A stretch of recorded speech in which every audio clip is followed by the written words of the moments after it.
এই নামাজ নিয়ে কোনো এক্সকিউজ চলবে না। No excuse will be granted that day. দাঁড়িয়ে পড়তে পারেন না, বসে পড়তে হবে। বসে পারেন না তো শুয়ে পড়তে হবে। শুয়ে পারেন না তো ইশারায় পড়তে হবে। ওযুর জন্য পানি নাই তো তায়াম্মুম করে পড়তে হবে, ঠিক কিনা? হাফিজু আলাস সালাওয়াত, সালাতের ব্যাপারে সচেষ্ট হও, কারণ এটা প্রথম হিসেব চাইবেন আল্লাহ। আল্লাহ বলেন আউয়ালু মা ইউহাসাবু বিহিল আবদু ইয়াউমাল কিয়ামাতি আস-সালাহ। কিয়ামতের সর্বপ্রথম হিসেব হবে নামাজের। আওয়াজ করে বলেন কিসের? ফাইন সালুহাত সালুহা সাইরু আমালি।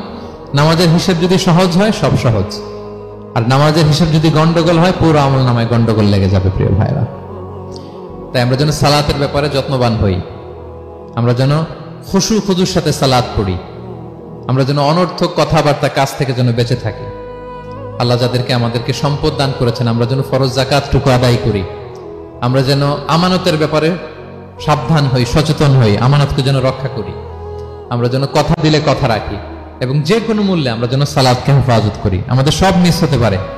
কাজকে আমরা বলবো যে নামাজ আছে, নামাজকে বলা যাবে না আমার কাজ আছে, ঠিক কিনা বলেন? আওয়াজ করে বলেন ঠিক কিনা?